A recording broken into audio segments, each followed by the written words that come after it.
Hey, welcome to Overtime, where we take Sunday's message further. My name is Jeremy, and I'm your host. And this is a podcast where we just want to ask the questions that we think that you would ask as it relates to Sunday's message. And as we do so, we hope that it helps you grow in your life and your faith. With that being said, be sure to hit that subscribe button so you can stay up to date on all of the podcasts that are coming out. Not only that, hit the like button, because when you do so, it helps us help other people. And if you ever have a question about Sunday's content or about Overtime, you can submit those to overtime@npaustin.com, and we will be sure to get to those in future podcasts. So with that being said, here's a quick recap of Sunday, and then we're going to jump into our conversation today. Imagine if we actually had like a map and trail markers for our spiritual journey. The question becomes, what is the why? I just want to clear up a lot of the confusion. And I also want to give you some really clear direction from here to here to here to ultimately here. So what's the destination? Is knowledge the destination? You can know everything about Jesus without actually knowing him. Doing good. Is that the destination? There's a big difference between doing and being. Maybe it's being good. The problem with that is that you'll never be good enough. And simply put, trail marker number 7 is a love relationship with God. John 17, Jesus prayed for this. I pray for them to be one with us and experience, look at this, the same unity that we enjoy. What does that look like practically? It's to be completely one, completely fulfilled, completely secure, completely free.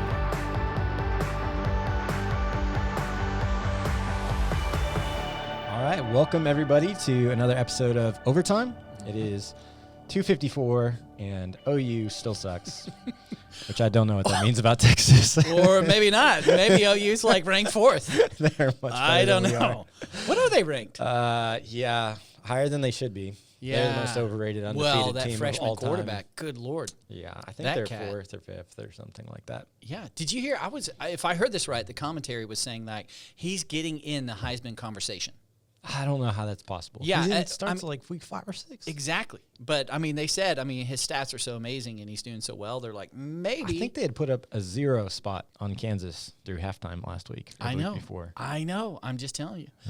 But these people. when he came in, the whole tide changed for I don't know UT. where they get these guys. And all these Oklahoma quarterbacks are good now in the NFL. I don't understand. Kyler Murray's good. Baker's, he's kind of good. He's my Browns quarterback. Yeah. Anyways. What about Sam Ehlinger? Yeah, exactly. He would have played, but he got hurt, and now he's a backup hurt guy. Here we go. See, we just can't stop talking about UT.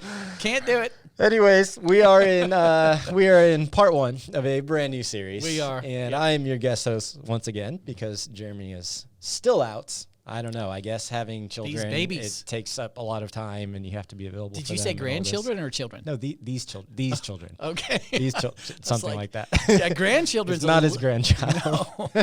Yeah, he's got. So he'll be back here eventually at some point. I don't know when. I think Okay. next week or something like that. Could be. Yeah. See if he gets any sleep. Yeah. If he makes it back. I know. I may Poor just guy. be here indefinitely. But we started a brand new series that we are going to get into here. But before we do, I want to go back to a question that I asked the Dorings last week because it's been like my favorite question recently. I think probably since Jeremy and Ashley were pregnant and hearing about all his meetings with people and many respects and so on. I've talked to you about this before. I don't know if it's unique to ministry or something, just culture, but people tend to not lead with their kids' greatest moments. Right. in their stories. You have reflected that many times to Yes. me. This is like, when we talk about, are you going to have kids, Jordan? You're Yeah. like, well, the more I hear people talk about it, I'm not so sure it's a good Right. idea. It's not a motivator. Right. Yeah. Anything I'm excited about in life, like even the Longhorns, as bad as they are, I try to sell them to you. Yes. know? But kids, Yeah. it just starts with all these things that are broken and wrong and angry teachers and throwing up on things and sick and expensive and all this kind of stuff. And I'm like, wow, I can't wait. Yeah. So my favorite question, this is actually for real though, it has become my favorite question because it's been really cool to hear people's answers. Is to force them to say something good about their children by asking the question, what is your favorite part about being a parent? Well, I think, I say this a lot, but I think my answer to that question probably would change day in and day out. It's like if you ask me that tomorrow, I may tell you something different.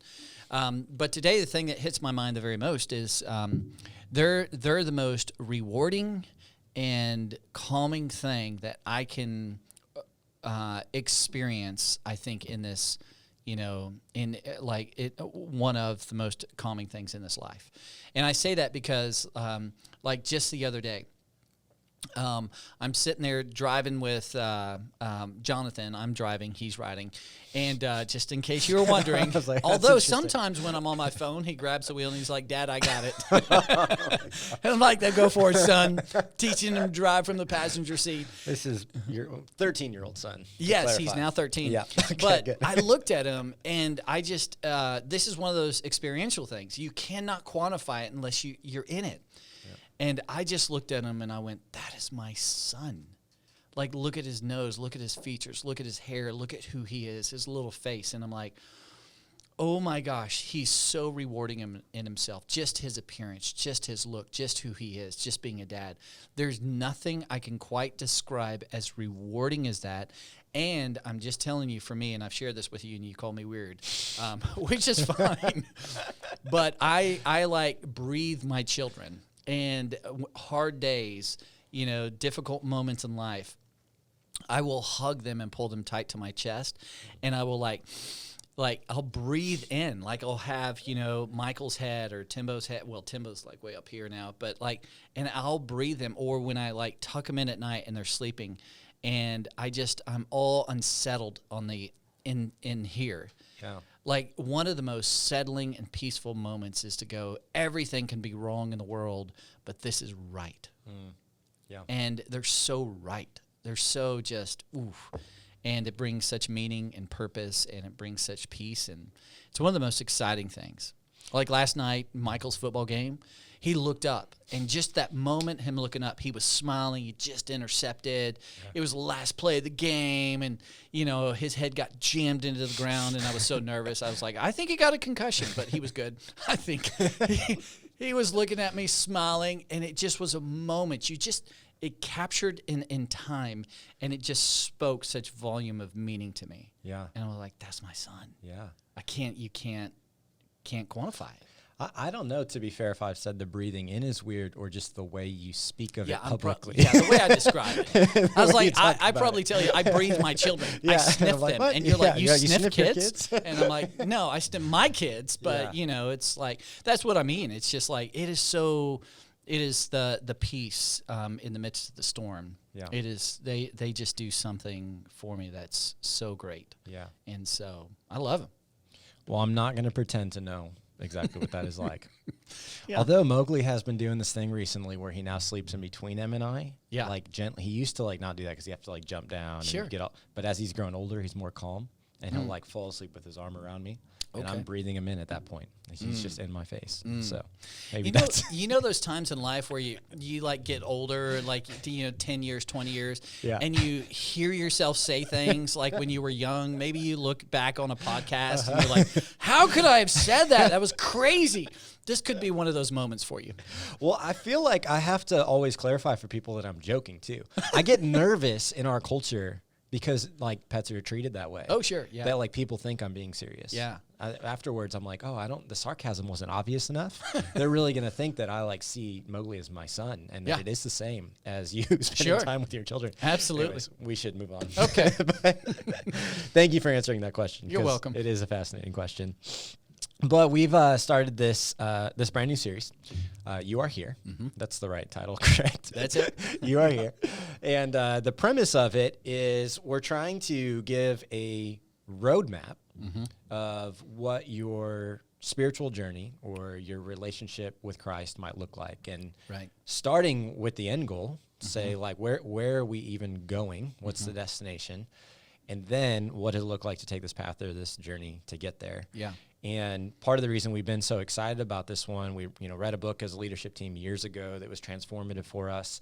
But part of it is just the acknowledgement of how confusing, not just the journey, but even the end goal is 100% in our culture, definitely in church world, that if you were to go ask, 10 Christians on the street, what's the end goal of your faith? Like, what's the point of your faith? What are you trying to get to? And definitely, how do you get there? Yeah. You would certainly get 10 different answers. And so we're trying to bring a little bit of clarity and simplicity to that. You brought up a lot of great points this week. I want to recap the whole message in terms of how it's not linear and how it's not just necessarily steps and stages one after the other and so on. But before we even kind of move towards that map, I would just like to start with, why do you think there is so much confusion? Why isn't it, simpler? Why don't more people not on the same page with what the end goal of faith is? Yeah, I think I alluded to this on Sunday a little bit, but I think to your what you just described, if you ask 10 people on the street who are Christians, what's the end goal? You get 10 different answers. It'd be very confusing. I think if you ask 10 people on the street who weren't Christians, I think you'd still get a whole lot of confusion. Right. And you predominantly probably get a lot of the moral response. It's to be good. It's to be, make the world a better place. It's to be holy. It's to, not cuss and not do anything bad. And I think you get all of that. And I think first and foremost, there's a great book we've read called Extreme Ownership. I think the church in general, just not Northpoint, but church in general, should take some responsibility for this. Because I think, oftentimes systems are perfectly designed to produce the results they're getting. And if we're getting that result in our culture, meaning there's an enormous amount of confusion around what the goal of Christianity is or what the spiritual path looks like, I do think it initially should start with the church and say, hey, let's open our eyes to that. Let's go like, hey, guys, what are we doing? How are we adding to the confusion? How are our ministries or programs or systems, creating confusion? And I think even Northpoint, our church, I'm going like, hey, we've probably contributed to this as well. And so I think that's part of why there's confusion around it would be, I would just say first and foremost, the church and what we've done over, the last 10, 20, 30, 40, 50 years. I think the other piece of that makes it very confusing is it's really hard to quantify. It's like the question you asked me about what's the best part of being a parent. As you asked me that question, I kind of felt like this tension because it's experiential. Yeah. Like the books you can read are all informational about parenting.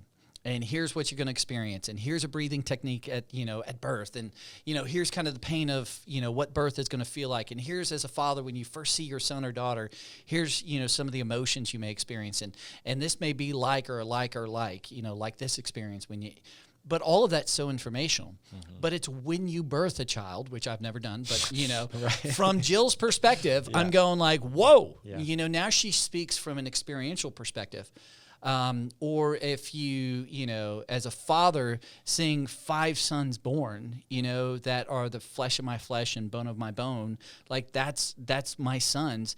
I've now moved to an experiential place, and experiential oftentimes is really hard to quantify. It's really hard to talk about. It's you hear people phrase this in normal life to go, you just have to experience it. You hear that phrase all the time in all these other areas of life. And it's like, hey, there's this cool restaurant, this new food item. It was so good. And you're like, okay, describe it informationally. Okay, and then it's like, but you got to go try it. Yeah. And that gap between the informational and experiential, I think, is at play with this discussion. Right. And I think once you experience it, you're like, wow, this is what God's invited me into. But I think then somebody goes, well, explain that to me. And you're like, gosh, it's really hard because now I'm trying to jump back to the informational to explain the experiential. Yeah. And I think that's at play. That dynamic is at play. And then I do think the other piece of confusion is once you start moving into something that is experiential, it can feel mystical. It can feel like, out there. It can feel a little bit weird.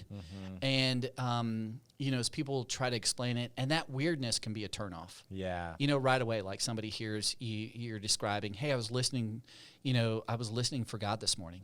I asked him a question this morning. And people are like, that just sounds weird. Yeah. Like I'm turning you off right away because Right. that doesn't fit kind of my linear informational disposition or my thinking. And so like, I'm just going to label you as a weirdo. And so then it's like, well, I haven't been able to explore what that actually means.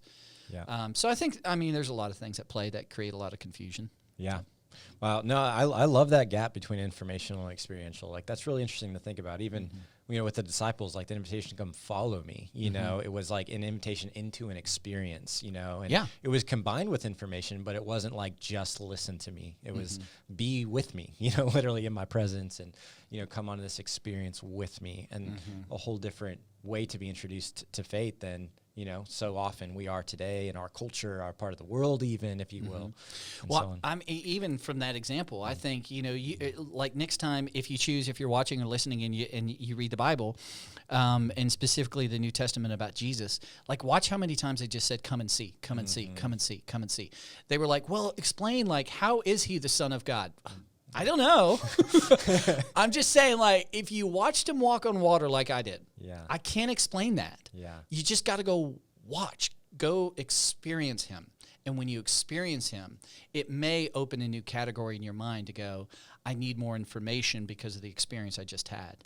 And I think that was kind of the invitation for Jesus for a lot of people in the first century. Just come and see. I can't quite explain it all, but go experience. Yeah. Wow. No, that's such a big deal. And in that confusion, if people go down one of the confusing paths, it can take you sideways for a long time, or your whole life, or your whole journey, or it could keep you from faith. You can just, I don't even want to get in because, why would I if that's the goal? And so one of my favorite parts of your message this past week for part 1 was the list that you went through right before you got to the end goal, before you got to that kind of 7th mile marker, if you will. And in that list was all these things that we're maybe taught to chase or tempted to chase or think are, the kind of end goal. And the reason I think this is so important that we understand the why behind, some of these alternatives, or, what has been intentionally or unintentionally marketed to us is because you really could. You could devote your entire life and kind of miss it, miss everything God has for you. Or, I'm thinking if you're in kind of mile marker 0, if you will, and we're going to talk about that more in part 2, but if you haven't even decided I want to go on that journey yet, you just may be never compelled to because you think it's one of these kind of false markers, these false destinations. And so with our conversation today, I think if we could dive into each of those a little further. You mentioned, the Mansion's book, and he kind of talks about these 4 false goals, if you will, that are encompassed in the examples that you gave this week. But if we went through each of them, I think it's helpful in understanding the why it is a false goal too, like why it will leave you short. The first one that he talks about is the holiness goal. When you hit that a little bit this week, it's increasing virtue until we are holy like Christ is holy, right? So what are maybe some of the examples of that, because holiness could be a weird word based on your understanding that too, but what does that goal look like, and then why might that leave you short? Yeah, I'll jump into that, but I think as you were talking, I think it just popped in my mind, another aspect of confusion is this part of it. So I think it's publicly confusing, like what the goal is. I think it's like versus, regardless if you're a Christian or not, because we have made this the goal. Yeah. Or the church has made these things the goal. Yeah. And I think it's, we talk about this quite a bit because I know you're in school and you're learning all these very amazing things and you're getting smarter every day.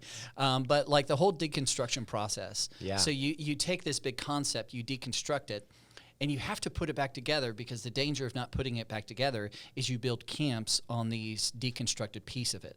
Yeah. And so, like, when my mind thinks of that, this is a terrible thing, but gives you a little insight into who I am, is I think of the Big Mac at McDonald's. And when you start to give analogies, I get so excited because I'm like, I have no idea how it's about to, I know it's going to, but I have no idea where you're about to go with this. I know. It's like its own little adventure. But I'm telling you, like, if you're watching or listening and you hate Big Macs, I'm sorry. I love them. I think they're fantastic. I would eat a Big Mac every day. In fact, I watched a documentary about a guy who ate one for 30 years, and he was a healthy fellow. 30 years? A Big Mac every day. You're not talking about the 30-day one that almost like did McDonald's in, right? No. You're not talking about that one. No, not supersized. That okay, I watched that one different. too. This was a guy, and it was just talking about the Big Mac. And so it's one of my, at McDonald's, I'm like, get the Big Mac meal. Like, if I'm going to splurge, I'm going Big Mac. Okay. My point with that is, if you take the Big Mac and you're like, well, how do you make a Big Mac? Well, there's this like Thousand Island, mayonnaise sauce, and you mix it together in these perfect ratios with these onions and pieces of salad. Then you use, this many pieces of bread, and then it's these 2, meat patties, and they have to be, this thick or not this thick, and you begin to get in all these deconstructed terms, and then we build camps around the bread, or we build camps around the mayonnaise and the Thousand Island sauce, or we build camps around the thickness of the meat. All of a sudden, you're like, man, what is a Big Mac? Because we've deconstructed it, we haven't put it back together.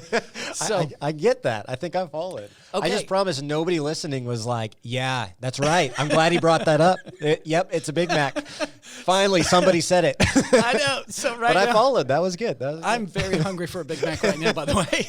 So my point is, I think, these are the deconstructed elements of what trail marker number 7. We've got to keep trail marker number 7 front and center, and certainly examine the parts of it. That's fantastic.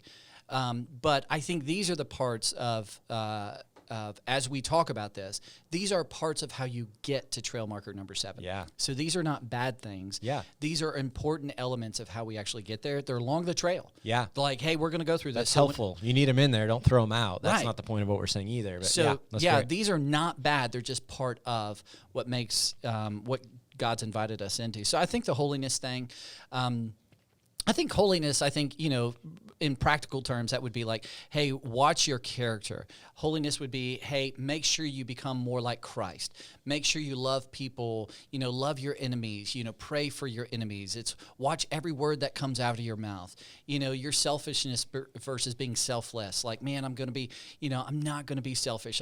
My character, I want to be like Christ, and Jesus gave his life away. So I'm going to give my life away and be selfless. Like, I'm not going to cuss, and that's a whole discussion because I don't think it's entirely wrong to cuss, but, the verses that talk about let no unwholesome talk come out of your mouth.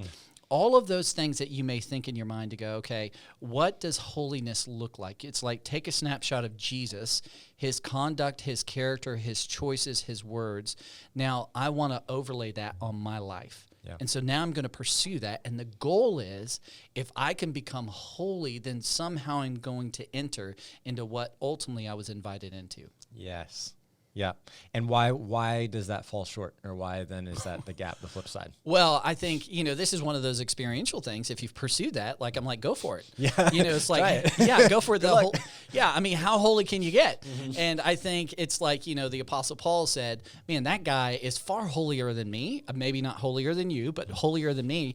And the Apostle Paul in the first century, this guy spent his, 25 years in an educational process. He was good every day of his life, like just focusing on being holy. Mm-hmm. And he says, man, I have pursued that, and here's my conclusion. I am the chief of sinners. Right. So he's like, the more I pursue it, the more I examine the holiness of God, the more I am aware of the fact that I am unholy. So it's like, hey, I've cleaned up this area of my life. Well, now you're aware of these 3 or 4 more things. Well, you clean up those 3 or 4 more character things or conduct things or, choices. Now you look at the life of Christ and you're like, man, he is so perfect. Look at that attitude. Look at his thought life. Look at the way he approached people who were offensive to him. Gosh, I fall short again. So it's you're going to fall short. You're never going to meet the standard because the standard is perfection. Mm-hmm. And so it's one of those things. It's part of it. Mm-hmm. Certainly part of the spiritual journey to start to clean up character, to start to look at the life of Christ and go, hey, what does that mean for me? Yeah. God, what have you called me to through the person of Jesus? But if it's the end goal, you're going to be really frustrated and discouraged. Yeah. Well, it's a wild one in that the further you chase it, the bigger you realize the gap is. And so it's like the more you're working down that, you're only getting further away somehow. And you're like, how did that happen? But yeah. Yeah, there's that mythical, pushing the ball or the rock up the mountain. I mean, it just feels like that. You're never going to get it there. And so I think that's a great goal. It's just not the end goal. Yeah. So the usefulness goal, God wants me to be a better worker, do more for him, serve more, be better, in ministry, more people, so on. What is the usefulness goal, maybe summarized, and why does it fall short? Yeah, so usefulness is like the cousin or the family member of, holiness. It's like, holiness is being for God. Kind of usefulness is doing for God. Here's what I'm going to do for God. So I'm going to serve. I'm going to be a small group leader. I'm going to go serve the poor. I'm going to go on that mission trip. I'm going to start that really cool ministry to help the hungry, or the orphan. So it's all the things that we actually do for God Yep. And so be for God is holiness. Doing for God is my usefulness for God. So, I mean, you could pick anything. I think that kind of captures it. But it's like anything you do for God, you're like, okay, that's the goal. If I can do more for God, then eventually I'm going to get to a place where God's going to see how much I do. And then I'm going to experience the ultimate satisfaction and goal that he called me to. And that, it just falls short. You know, it's almost, as you were talking there, I was thinking yet one more element that could add to the confusion. I think about, you know, our top value at Northpoint being to prioritize personal health. There's like a level of self-awareness that plays into these too, you know, because either from like a wounding or even from just a personal passion, if you were like, you know, man, I became so passionate about this population when I went on this mission trip. And now I think like everybody needs to do that. Like God individually called you to that, but now you're like, no, everybody now needs to go to it. Or you and I are passionate about communication. If we're like, everybody has to communicate or speak, you know, and we were to misapply that, or from a place of wounding, you know, to be like, I've never been enough. And so I'm trying to make myself enough. And so I'm trying to be more helpful and be more useful and be more productive. And if I don't know that in myself, I could be pushing that on others, say, hey, you know, holiness is, or, you know, the end goal of faith is you need to do more, be more active, you know, all this kind of stuff. Yeah. Some of that could add to the level of confusion as well. 100%. And it leads to pride as well. I think, you know, hey, the more look at my character, look at the way I give, look at what I do. Yeah. I mean, I'm amazing. Yeah. We saw it in the Pharisees or religious leaders. Like that's what develops. Like, oh, I have reached this holiness and you need to get to my level, and this complete miss of. Yeah. And if I'm not a Christian and I watch that and I watch it manifest before my eyes, and now there's somebody who, you know, I used to hang with, who was my neighbor, I drank beer with, I cussed with, you know, I partied with, and now all of a sudden, like they're walking around like I'm less than. Right. And I mean, I'm impressed. Like, that's cool. Way to go. Like, you've cleaned up a lot of things I wish I could. Yep. You're doing a lot of good things to make the world a better place. Wonderful. But now I feel so much less around you because the way you carry that. Right. That's the danger of it. And that's what the religious leaders did in the first century. And that put Jesus off so much. I mean, that's why he was so harsh with them. Yeah. But that's also the danger in making this your end goal. Yeah. And now you don't even want to get on the trail. I mean, you see that. Yeah, totally.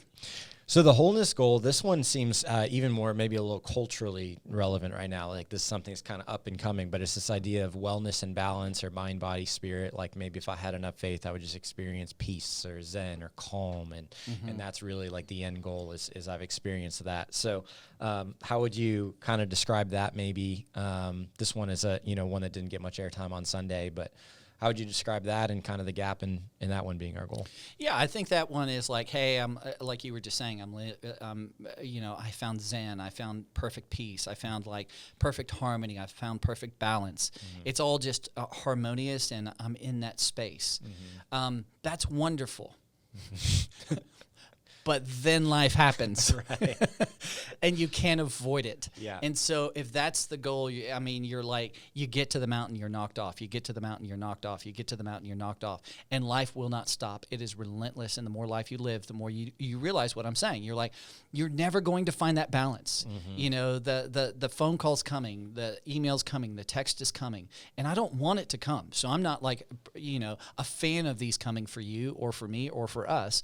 I'm just saying it's coming. That's life, and we need to know that. And so if this is the goal, you're going to go, hey, I keep pursuing this. And in the same way, holiness, keep pursuing, but there's always something, perfection is a standard. Hey, doing for God. Well, that's the goal. Well, I see Mother Teresa, and now I'm going to fall short. She is far more. So it's always like out there. You're not going to get there. Wholeness is the same way. It's like, man, I just, I've experienced a little bit of peace, but now I just got knocked off that peace mountain or that Zen mountain. And you're just never going to get to that place of wholeness in your life. Yeah. He talks about this one saying like you have so much less control over this one than is marketed to you. Like you think you can get this all in balance, but like have you just lived a day of life? It's just this is such an illusion that you could somehow like keep all those pieces going. Yeah, and relationally you experience this too. You can do everything right in a relationship. Yep. And it still doesn't work out because it takes two to tango. Yeah. And so it's like this idea to go, that's how life works. I can do everything right in life. I can check all the boxes, do everything, logic and philosophy and everything else tells me. But then, boom, the tragedy comes. I couldn't control that. And you're totally right with that. So I think the last one, this is kind of like the deep goal, if you will, the understanding goal. The more knowledge, more understanding. Or maybe like for me personally, maybe it's this myth. Sometimes I'll think like there's a silver bullet out there, or like a magic. If I just learned something, if I just understood it, like I'd get it and fix it and everything would change, you know? What is the challenge, or why is this one kind of sneaky? Yeah, I think it's sneaky. Again, this is the thing I want people to hear, is that all of these are part of it. So, you know, being holy, doing great things, experiencing the peace of God along the way. It's a journey. You know, knowledge about doctrine and about theology, it's really important. It centers you. It goes like, I know what I believe, and I know why I believe what I believe. That's a really important piece of the journey. But again, if that is the destination, I mean, eventually that's going to get to a place where, life's going to come at you. Things are going to come at you. It's not going to be enough. And you're going to realize, like, there's more information about, an infinite God being a finite individual that you just cannot comprehend. It can't be the goal. It's not the final outcome. And so I think categorically, like, it falls in all these. And then I think, you know, if it is the destination, then you arrive. But there are many things I have knowledge about, but I don't do. Case in point, how many times have I talked about some diet, or how many times have I talked about some exercise, and I'm like, hey, man, I studied this up. I read this new book. I understand how the body works. I understand how diet impacts I got all this knowledge in the world, but look at me. Yeah. I still struggle. Yeah. I mean, so have I arrived physically? Yeah. No, but I have an incredible amount of knowledge, and because of my quest, because I long for it, I've got tons of knowledge because I want to physically change. Yeah. So, I don't know if that illustration works, but I think, and, you know, the ultimate thing is to go, or, you know, a question that I would want to ask is, do you think that your closeness and your like, that God designed it, that, hey, you're like experientially not connecting with me, experiencing this oneness, this complete peace, this complete security because of knowledge? Yeah. It's just knowledge. Yeah. I mean, it is part of it, but it's just knowledge. Is that it? And it's just like, you know, son, if you just know a little bit more about me, no, I need to spend time with you. You need to be with me.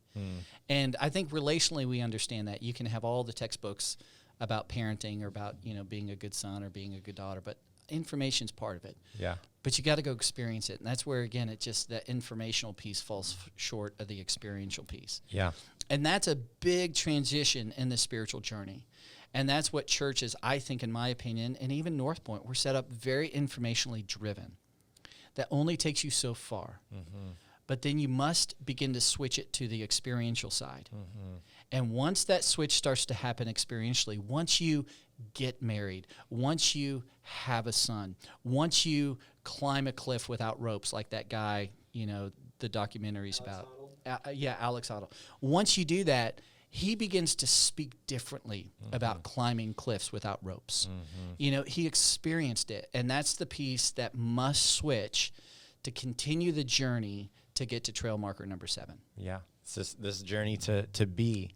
It's just, I think about the understanding goal. You know, I wasn't necessarily planning on sharing this, but I just met with my counselor yesterday, so it's on my mind. There you go. Confess everything to us, Jordan.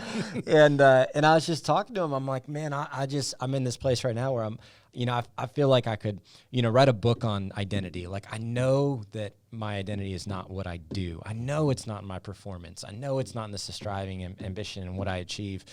And yet, you know, it feels like a roller coaster of seasons of, like, it just feels like, you know, more true today than it maybe did 2 years ago. I'm like, I'm going backwards. Like, why do I feel this? And we talked about this whole process of like being like, yeah, like now you do know those things and you know where your identity is. And yeah, you could preach a sermon on it, but now you have to, like, actually go be. You have to go exist in. And in our culture is, like, so counter that, so set up the opposite of that. And it's just so there, but there's so much there. So, let's end on this. You have kind of actually been talking about this. We didn't have this language for it, but talking about it throughout. You know, Ashbrook, the author, he talks about this kind of primary versus secondary calling. And you talked about how those, the 4 areas we just talked about, they're not bad. Those are like secondary callings, if you will. Those are things that are important. But the primary is the end goal that you talked about on Sunday. It's mile marker 7. It's a love relationship with God. So this might be a little bit more recap for people who did tune in on Sunday. But we've talked about what it is not, what are not the end goals. Why is this the only end goal that ultimately can make sense? Yeah, it's relational. It's relational. It's the, I can tell my sons all day long how much I love you, but they have to experience it. They have to be around it. They have to be in relationship to it. You can technically, and this is, we talk about this in terms of like love relationships. You can be in a love relationship, and it can feel loveless. Yeah. But the person can tell you all day long, like, hey, I love you, I love you, I love you. But you have to experience it. You have to relationally like engage in it. And that's the coolest thing about trail marker number 7. It's a love relationship with God. It's a restored love relationship with God. And that's really important terminology because that's what you're being called to. It's not some holiness aspect. It's not some be good, do good. That is all secondary. Yes, that's important. But he's calling you to something so much richer, so much more profound, a father and a son, a father and a daughter. It's come close to me, those who are weary, and I will give you rest. I will give you that identity. Spend time with me. Know me. I am gentle. I am a rock. I am a refuge. If you come close to me, like the passage in John that says, I am, the vine, you are the branches.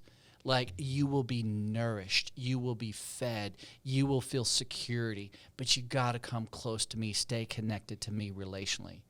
And I think parents get that. I think we all get it.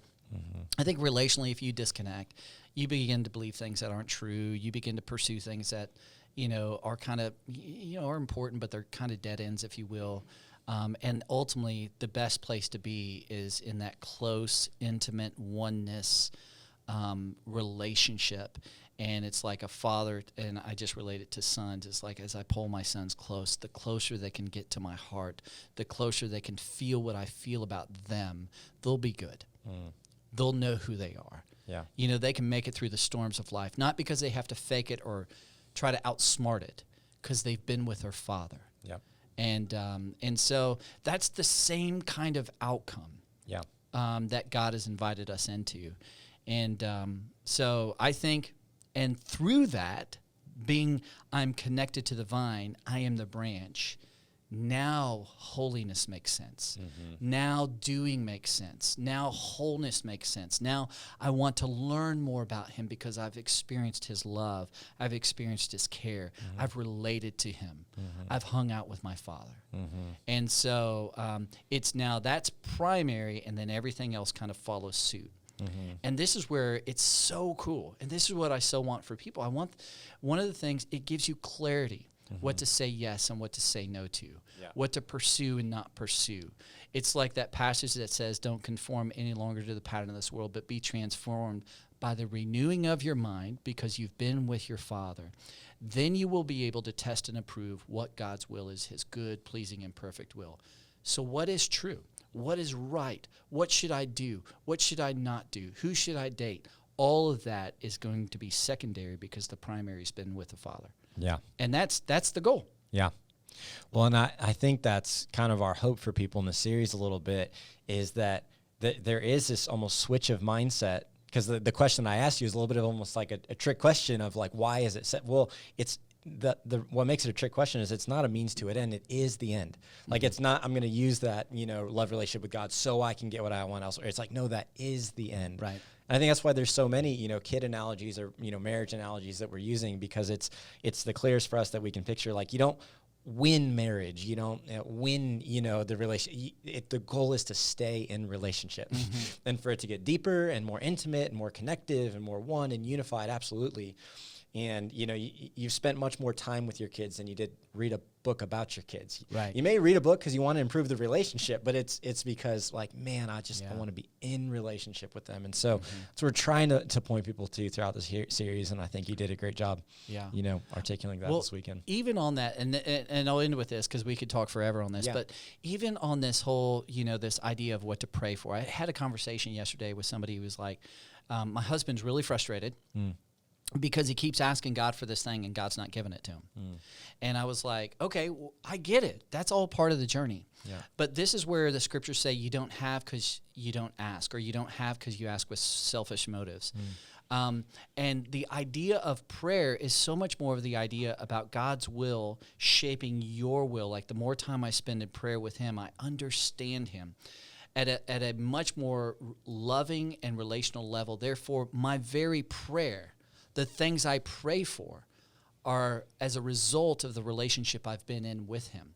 So it's like, it's this idea, you're getting what you're praying for because you're praying for the things he desires you to pray for because you've spent time with him. Yeah. And not outside of the relationship. God, give me the lottery, give me the car, give me the house. And he's like, listen, that would be so hurtful for you. Yeah. I am here. I am your I've given my life for you. Spend time with me. And then all of a sudden we begin to pray for things that are so much more aligned with his will. And they're just as good. But you got to spend time with him to be able to see that clearly. And it begins to like reprioritize so many things you read in the scripture, so many things you see Christians, get awkwardly wrong. And not for the lack of like they're bad. It's one of those things. It's just, perhaps the goal, or it's been deconstructed, has been out of sequence. And that's why I'm hopeful for this series to go like, hey, maybe we can give some hope and give some sequence and give some clarity to go, this is what that spiritual journey looks like, and this is the outcome. Yeah. Well, I do think that's probably at the end of our time. We will end with that. Yeah. But it's fun to chat with you. I get to talk to you all the time, but in this format, it's I know. fun to change it up this way. It is so fun. Jeremy may be back next week. I don't know. Who We'll knows? see. If not, we'll just do it again. Yep. So thank you guys for tuning in to another episode. And if you are following with us live, then make sure to subscribe and then tune in for part 2 this coming Sunday. Thank you, guys.